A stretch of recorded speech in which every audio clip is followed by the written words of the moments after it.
Hey, give me that water bottle, please. We went back and met Robert Grimm and That thing works so good. Jenny. Yeah. Thank you. Yeah. No, because it's always at an angle. I need it perfectly, and that's magnetized to the metal. I just do that just in case. Yeah. Did you do Mexico? I just couldn't do it. I got that. I got that. It's probably going to go in a place. I like getting in the time. But you come in the morning and I get back. On Tuesday morning. And then Harry picked me up so we came to me.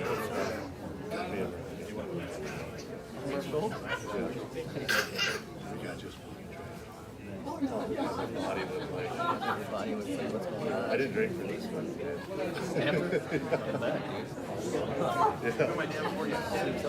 Oh, dude, we were good. We did.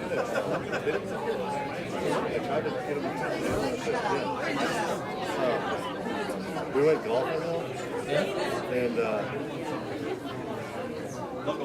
we went golfing. Me and Murphy went golfing on Sunday. And, dude, there's giant crocodiles on the legends and stuff. Huh? No. Well, some like the small ones, they would run off. We'd see them in the water. Like, I don't know, 4 or 5. One of them would run off. All right, we might have. Murphy's like, don't get so close. We had our cart right here. Matt. Hi, sister. Hi. Sissy. Hi, Matt. Amy. Yeah. Not Not yet. yet? Okay. Gotcha. I'm going to skip this one. Alrighty. Here, Kev, you want one of these? Mario? Oh, yeah. Thank you. Yeah, it was fun, man. We were walking. I went there. I sent Priscilla one I went there last Saturday when we came back. Murphy, I was like, hey, we had another buddy, Andy, that was there, and he left like in the morning. I was like, Murph, let's do a pool bar day here for a while. You know? He's like, yeah. So you're having drinks, you know, throw our shit down on the chairs, and we're walking into the pool, and I'm like this far behind him. And he's got a drink in his hand, you know, like doing a burpee. And he fucking took his first step into the pool and fucking, sheesh, he went down so fast, like in 100 millionth of a second. And just fucking slammed down the back. Went upside down, under the rail. And he finally got back up and he goes, I just fucking started lying instantly, you know. Like, fucking laughing out loud. It was funny.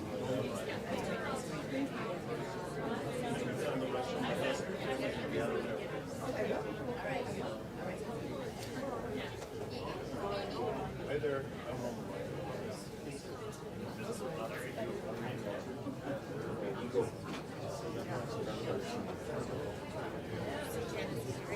Yeah. So are you guys singing in the thing? I don't know what it's Yeah, I just swallowed down one pipe. No, the restaurant.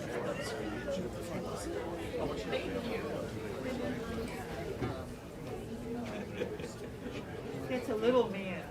A little man. Okay, but this guy should be back here. Jenny, hi. Skyler, what's his name? Yeah, what's his name?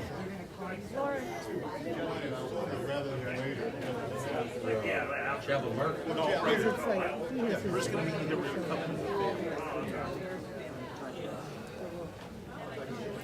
You got it. Is that okay if we're here with the kids over here? Absolutely. Yeah, okay. Wherever you want to be. It's just fine. You think you can run around? I gotta go there.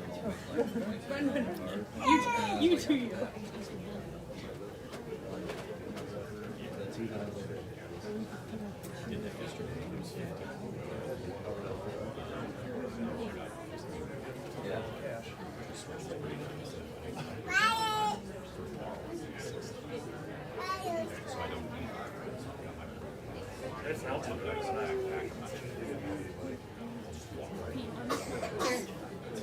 We'll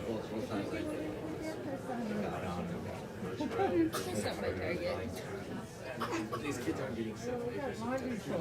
Like the entire cold season. Just giving you a heads up. It's not like, oh, bringing the kids around.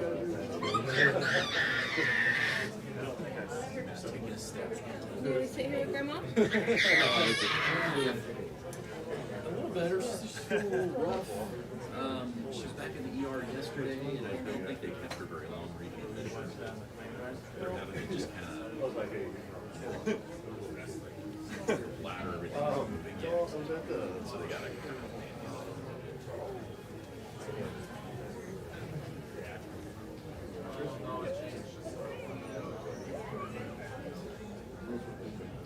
I'm not.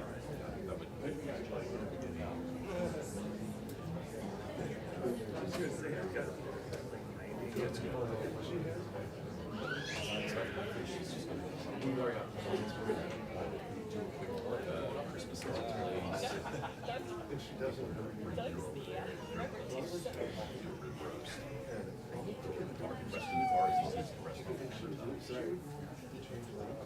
It should be like this, slow down, get in the other lane, and then slow down the change.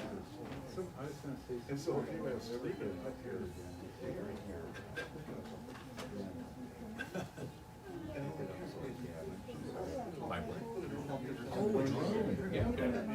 Oh, they're out on the table out here.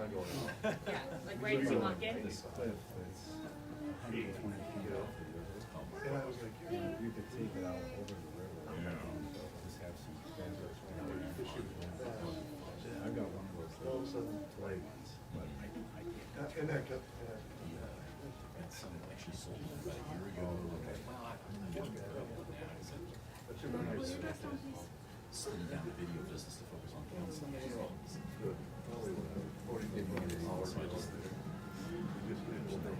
So I see the perception. The answer is to be a bit more dressed down.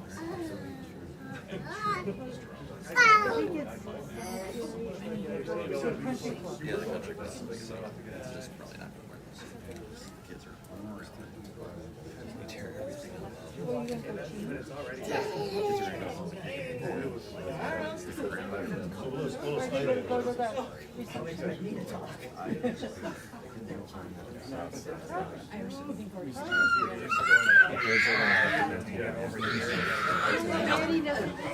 You might get caught. It would be the first time. I'll walk them around and destroy it. Country clubs, let's go. Well, you could try it. You could try it. I would try it. I thought that was math texting me Oh last my night. God, I got all the girls here. That's why I thought it was.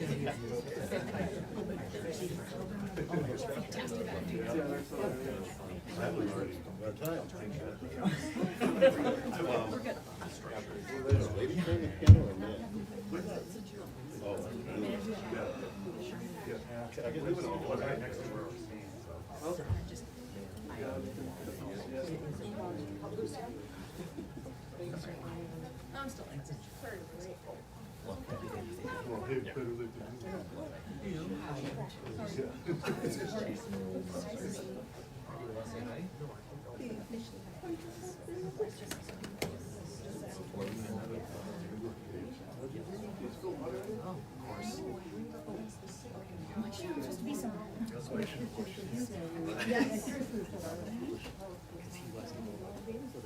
Okay. We're lining up. Of all the cousins I have. You want to do this right? Whatever order you want. You should be. Yeah. Okay, well, does Peter know? Yes, yes. No, I told him, so we walk to the door, they're gonna start. So then the kids should probably go to Scotty.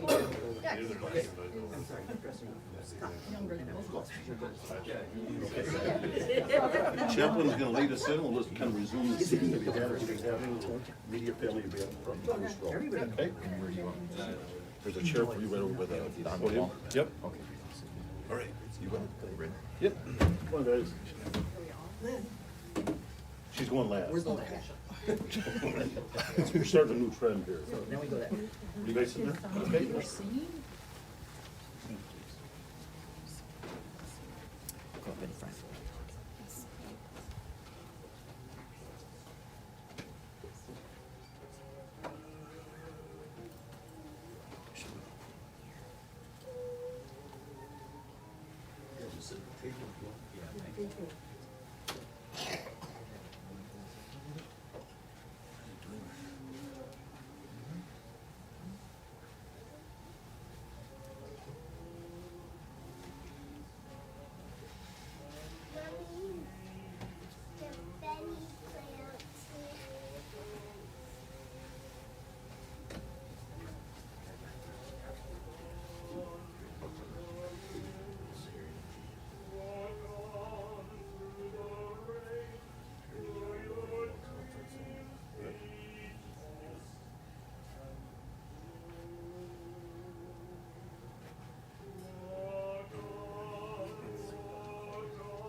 Morning. I want to welcome you to this ceremony to remember all Walby. We thank you for being here today. Lynn asked that I would give a brief background to Paul's Legion of Merit Award medal as a vignette to his life as a soldier.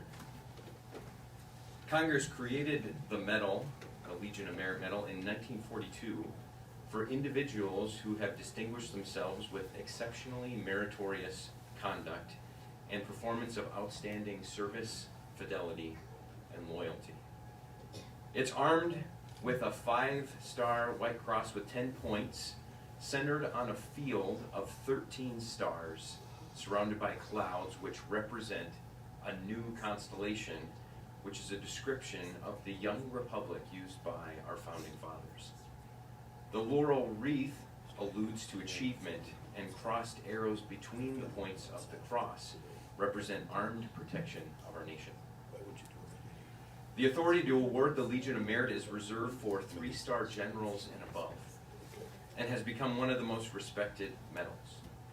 Aside from the Medal of Honor, the Legion of Merit is the only other United States military medal to be worn around one's neck.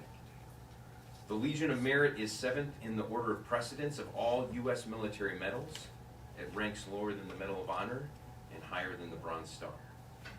The award is typically limited to those in the ranks of general and colonel and above. In rare cases, it may be awarded to senior warrant officers and senior enlisted personnel. Engraved on the reverse side is the phrase "Anuit Coitus," which translated means, "He," being God, "has favored our undertaking." I'd like to read the citation for you, the way that we would read it in the military. The United States of America, to all who shall see these, presents greetings. This is to certify that the President of the United States of America, authorized by the Act of Congress 20 July 1942, has awarded the Legion of Merit to Command Sergeant Major Paul A. Walby, 85th Division Training Support, for exceptionally meritorious service while serving in positions of increased responsibility, culminating as Command Sergeant Major, 2nd Simulation Group, 1st Brigade Battle Command Staff Training, 85th Division Training Support. During a career spanning 33 years, Command Sergeant Major Walby's performance of duty has always been exemplary. Paramount with his career was attaining the pinnacle of the enlisted rank structure, the rank of Command Sergeant Major. His selfless dedication and taking on tough assignments were infectious and will leave a lasting legacy for all other enlisted soldiers to emulate. Command Sergeant Major Walby's numerous contributions are in keeping with the highest traditions of military service and reflect great credit upon him and the United States Army. Given under my hand in the city of Washington on this 26th day of February 2002, Thomas E. White, Secretary of the Army, Lieutenant General R. Ng, 1st Army Commanding. This is a very significant commendation, and one that very few soldiers ever obtain. This award speaks to his dedication to service and his love for God and country. So after reading about that, I talked with Lynn about Paul a little bit to learn a little bit about him. And something that she noted about him personally was that he would wear 3 crosses on his hat and his helmet. As she was relating that particular story, I couldn't help but see the powerful imagery and connection that caused with his military service in the Army. So I want to give a short homily about 3 crosses, 2 choices, and 1 memory. During the season of Christmas, we remember the birth of our Savior, but the cross is ultimately why he came. This image of 3 crosses points to the day that he died with 2 condemned men on either side. And this story is found in Luke chapter 23. And I want to quote just a brief passage from that day. When Jesus arrived, he said, "Father, forgive them, for they know not what they do." The soldiers mocked him and said, "If you are the king of the Jews, save yourself." And there was an inscription over him that said, "This is the king of the Jews." One of the criminals hanged railed at him, saying, "Are you not the Christ? Save yourself and us." But the other rebuked him, saying, "Do you not fear God, since you are under the same sentence of condemnation? And we indeed justly, for we are receiving the reward for our deed. But this man has done nothing wrong." And then he said to Jesus, "Remember me when you come into your kingdom." And Jesus said to him, "Truly I say to you, today you will be with me in paradise." When we see 3 crosses, we are reminded of an event we are meant to remember. A time when 3 men were condemned to die. But this group of 3 also included God's Son, the same one that we celebrate being born at Christmas. So this is the historical context, and it sets the stage for our own context and provides us background for how we're supposed to live today. But then we see 2 choices. On either side of Christ was 2 thieves, one on either side, and they responded to Jesus in different ways. One out of self-centeredness, and the other with proper respect and concern for a Savior, the Son of God. They represent the same choices that we all have the ability to make each and every day. And then that brings us to 1 memory. The second thief merely asked, "Jesus, remember me when you come into your kingdom." And the response from Christ is one that has sparked comfort for more than 2,000 years. His simple reply was, "Today you will be with me in paradise." Jesus was affirming that the humble thief on that cross, among the 3 crosses so long ago, took the right path between 2 choices and would be able to share in 1 glorious memory and be welcomed into heaven. I'd like to think that Paul, wearing those 3 crosses, was reminding himself of that very same truth. Because choosing the right path in the right moment makes all the difference. Because when you do, Jesus welcomes you with open arms, saying, "Welcome, today you'll be with me in paradise." I think that connects both his life of service and dedication in the way that he served in the military, along with the 3 crosses that he would wear in his own way of honoring his belief in God. Allow me to pray. God, we give thanks to you today because of our Savior Jesus Christ. He conquered the grave through his death and his resurrection and opened a path to heaven for all who believe. Help us to know that because Jesus lives, we can face today and tomorrow and can have a future secure in you. And that whether in life or death, in the present or in the future, Nothing can separate us from the love of Christ. And so we commend Paul to your mercy today, based on those truths, and ask for your peace to be abundantly upon us and everyone gathered here today. Amen.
Good morning, everyone.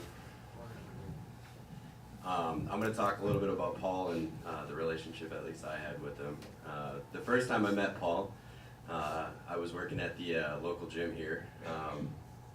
And the first time I had gotten there, my manager at the time got me up to speed, telling me that he was also in the military.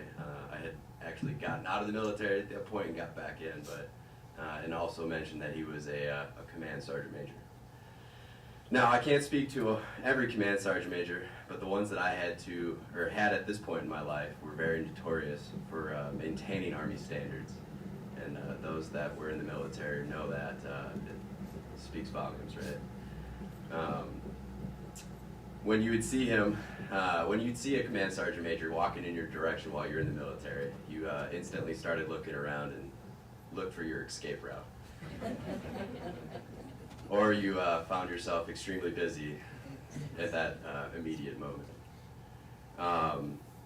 When you're in the Army, you speak to a sergeant major at one position, and that is parade rest, and you dare not to speak to them in any other position than that. But the first time I met Paul, we spoke to him. I was walking down our gym, and keep in mind, I am not in the Army at this point. I instantly snapped to this position of parade rest out of respect and fear. After our conversation, I started to laugh and thought, man, that was pretty silly. For that moment, though, it was a very much a laughable inside joke for the rest of the time.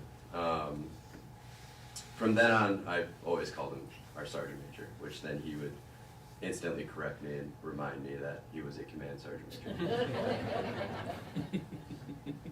Shortly after he talked or bribed Lynn into coming to the gym was when I met his bride.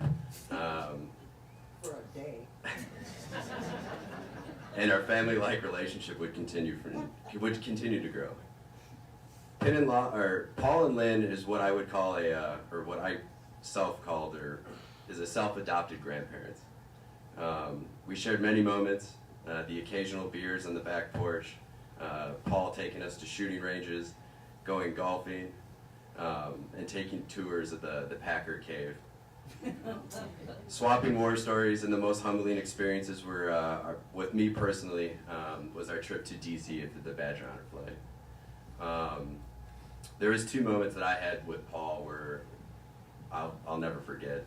Taking him to Montana, which is funny because this man used to be a state patrol officer, and I've never seen anyone drive faster than that.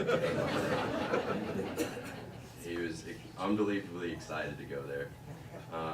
But speaking to his character, I'd never been to Mount Rushmore or the Battle of Little Bighorn, and he instantly made those detours that we could stop. And then we continued to go really fast. We did not miss our hit time, so. Another experience being the Badger Honor Flight, and having shared that experience and to see his career and how much it meant to him, not only to serve, but those battle buddies around him. And for him to go to the Vietnam Wall and actually see his battle buddy that had passed away, it was very moving. But to also see, some of his past comrades and battle buddies here today speaks volumes of his character and who he was. But yeah, so to leave you with some of Paul's famous quotes, or experiences as well. So I've been instructed numerous times in my military career to never milk a grenade. For those that don't know what that means, is where you employ the grenade, wait a couple seconds, then throw it. For obvious reasons, that could go bad. But Paul definitely insisted from his experiences that you should always milk the grenade. I've also never met someone who was more passionate with a 40 millimeter grenade launcher as he was. But also too, so Paul never, another famous quote of his for us that worked with him was always to always bring a knife to a war. But yeah, so Paul never stopped his mentorship around him, often finding himself correcting my old boss for shaving, or not shaving, I should say, and that he was definitely out of the Army standard. In the Army, we say we are a soldier for life. Paul never stopped fighting, whether it was in the jungles or the multiple medical issues that he had, and the persistent attempts to marry his wife, or his nurse / future wife. And then also persistency, he was that way to the end, always fighting, never retreating. Paul may not be here today, but his legacy will always live on through our memories that we have of him. And I'm sure God is keeping him busy by making sure all the halos are at march or level with the marching service, and salutes are being rendered to the proper angels. That's all. Thank you. Thank you.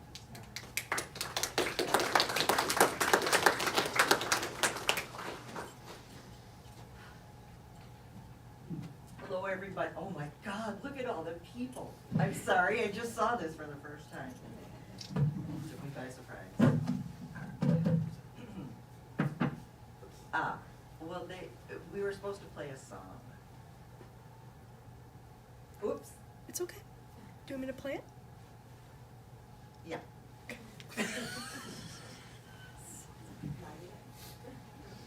Excuse me a minute. They're going to play our song, and this is absolutely beautiful, and I should tell you that every time I had this song on my playlist, and so every time I put it on my Google, it would play, and no matter where Paul was, he would come and find me, and we would dance in the kitchen. So please enjoy our song.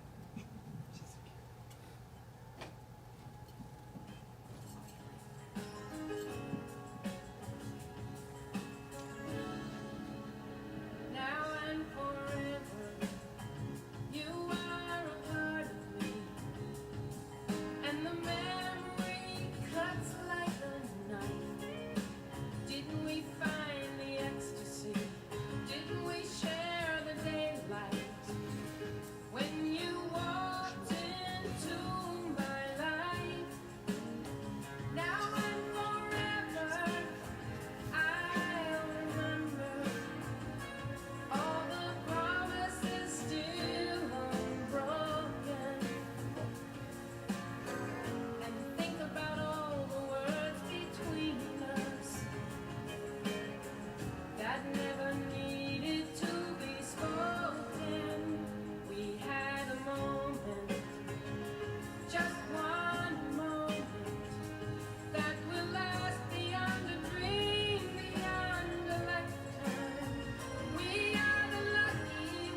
now I can talk. You heard our song. Anyway, what I'd like to do first, officers, is thank you so much. It was a wonderful, it was stunning. Thank you. To hear Paul's Legion of Merit presented that way is an absolute privilege. Thank you so much. And to our Army Guards, and they're back there, they were beautiful. Come on, men in uniforms, you just gotta love it. They're so pretty, and they stood up here during the whole time all of you were coming in. They stood at attention. I tried to give them a thank you card. No, ma'am. No, ma'am. Oh yeah, you're Army. I forgot. Can't move. Also, a huge thank you to Skylar. I don't know where she is. She's my funeral director, and she made all of this possible. And she's very talented and so empathetic, but the girl had patience of a saint. I would text her at 12 midnight. What about this? Oh my God, Skylar, what do we do about this? And she would answer me very calmly, gave me the right answer. She was wonderful. To Carrie, Eric, Kyle, Jenny, Christopher, and Michelle. These are Paul's children, his grandchild, and his stepdaughter. Paul loved you without limits, and he was lovingly loyal to all of you, and to his dying day, he loved you. Okay, as you all know, Paul went on the Badger Honor Flight with Scott.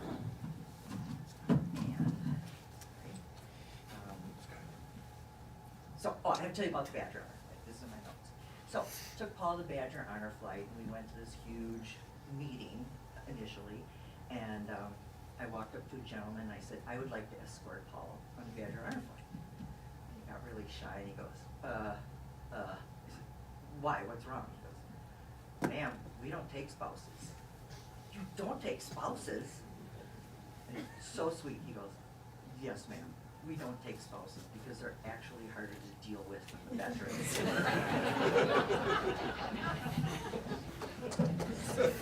So anyway, within 5 seconds, Paul knew exactly who he was going to ask to go on the Badger Honor Flight with him. And it's my friend, Scott Biscuits. Sir, would you please join me up here?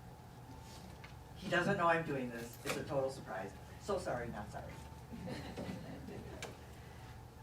Scotty. Hang on a second. Paul wanted me to give you this in case he couldn't. This is his prize coin, his command sergeant major coin. He wanted to have this with all his love, his respect, and he adored you.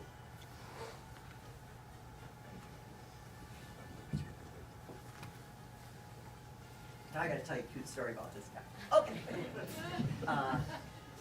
It's about your daughter. Okay. The other night, Chaz, his beautiful wife, where's Chaz? Chaz called me and she said, Len, I gotta tell you what Evie just told me. And they were in the car, and Evie said, look, Mom, it's Paul's star. And Chaz looked and she saw this beautiful star, and Evie said, it's Paul. He's watching over us. That was Evie. She's a daughter.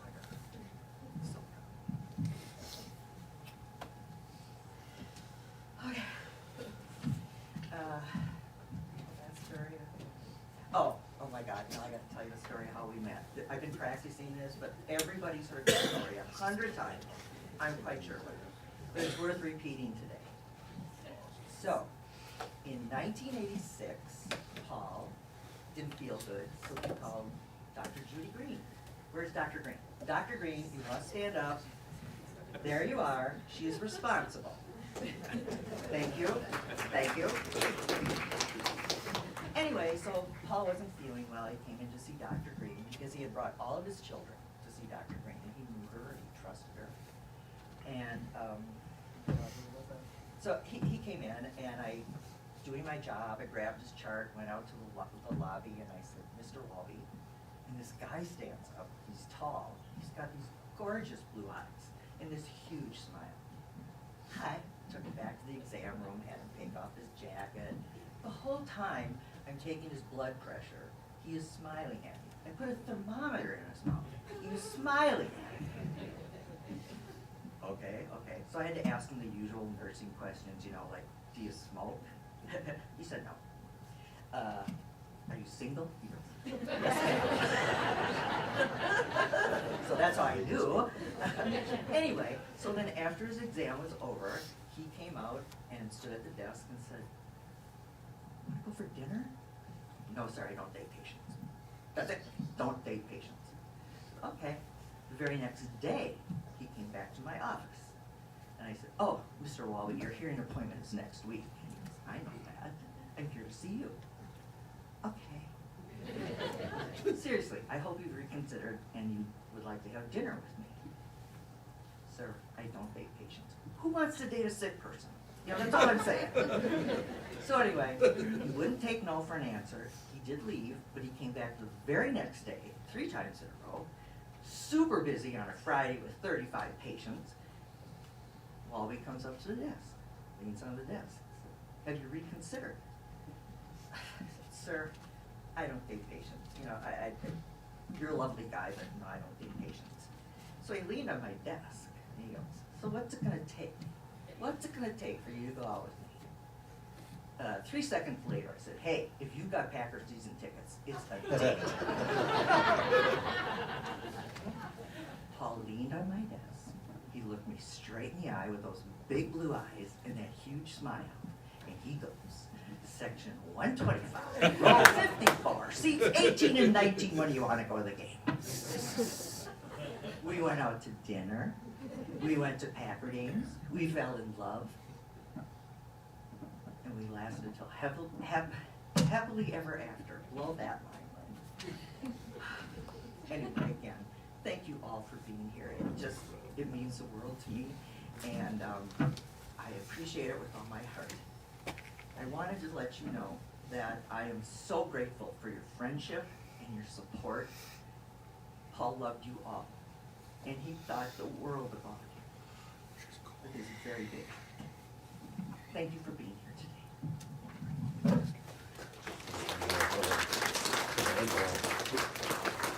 Thank you.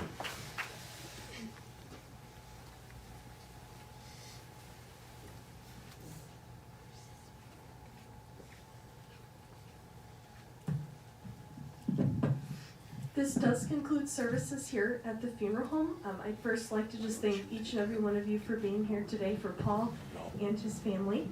Before we dismiss to the cemetery, I'd like to just let all of you know that we are having military honors take place under our canopy that's going to be right out there, just right out there. So as soon as the service ends, I'm going to have you please make your way out to the canopy, because that's where the honors are going to be conducted, okay?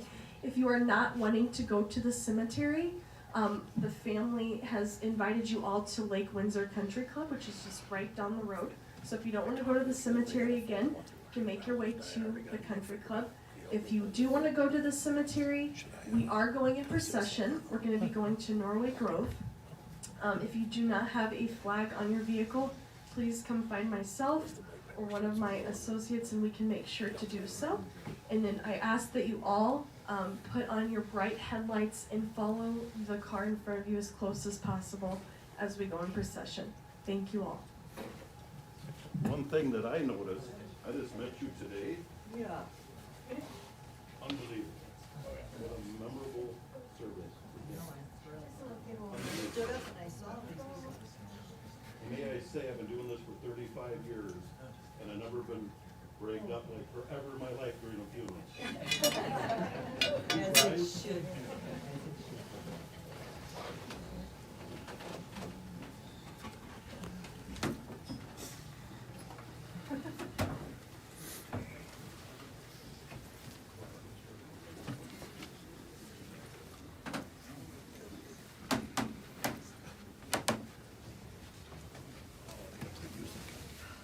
The bagpiper, huh? The bagpiper. That's right. Go ahead.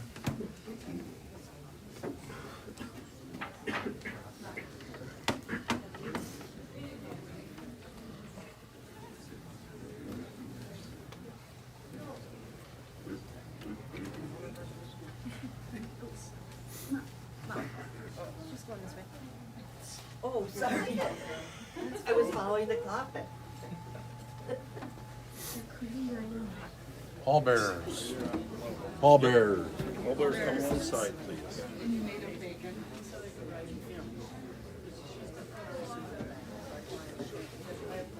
Six guys. Yep. Wait, no, where's Mike Madison? Right behind. Right there. Right here. Oh, yeah, Mark. Here I am. He's right here. I was hiding him. Oh, there you are. Yeah.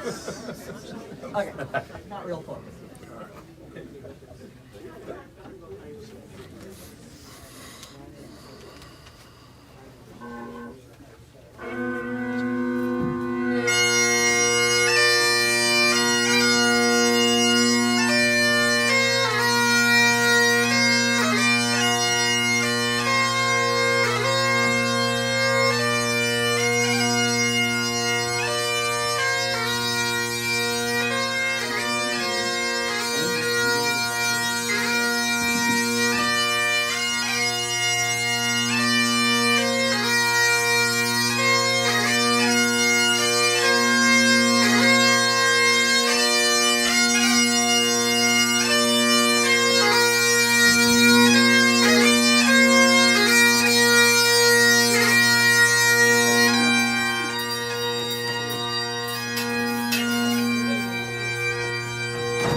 Keep it coming, please.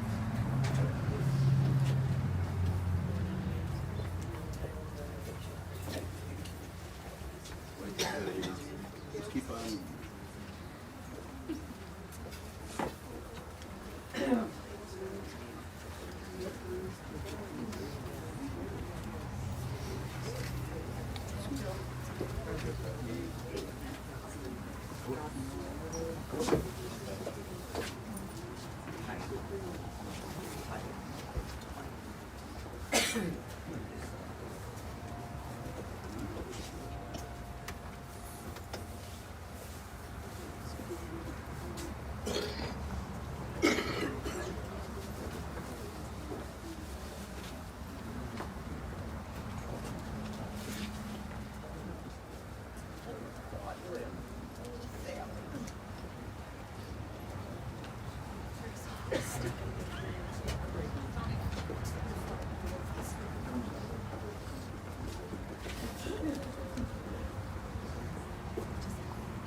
We, the members of the Madison Veteran Firing Squad, are here today to honor and pay tribute to our departed comrade.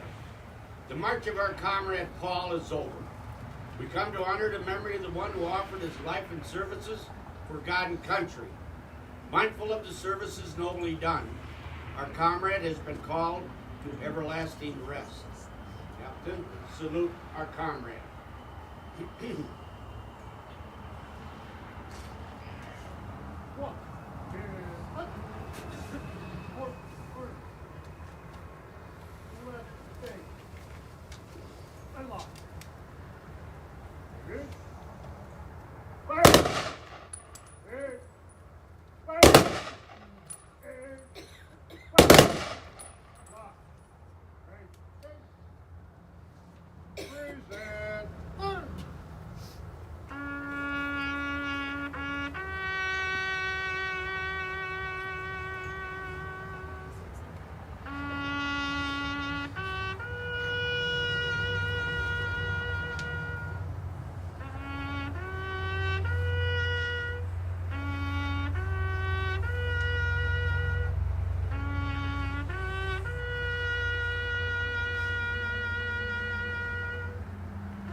1, 2, 3.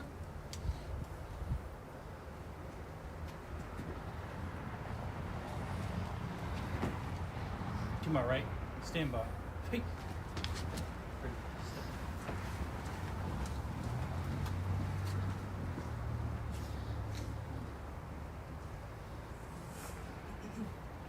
Freeze and fire! On behalf of the President of the United States, the United States Army, and a grateful nation, please accept this flag as a symbol of our appreciation for your loved one's honorable and faithful service.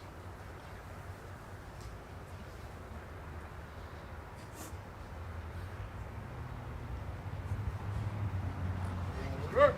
Fire!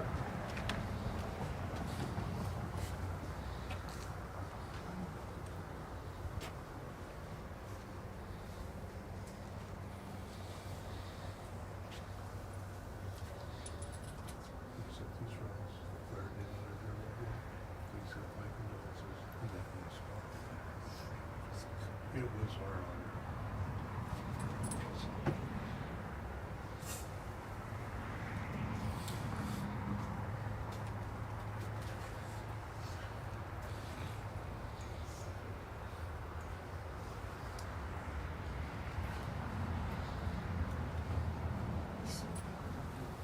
This concludes the military service.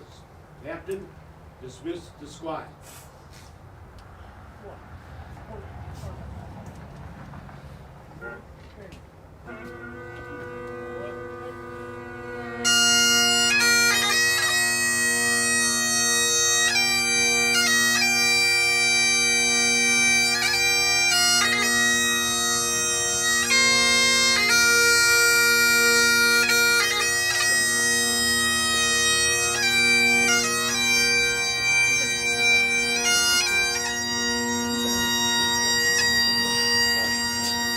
Just kind of slide to the right one. Yeah, just slide right there.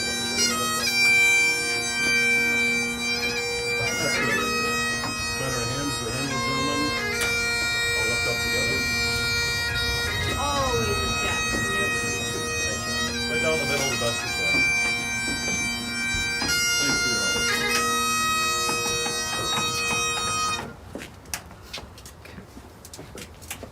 Just hit the screen and stop.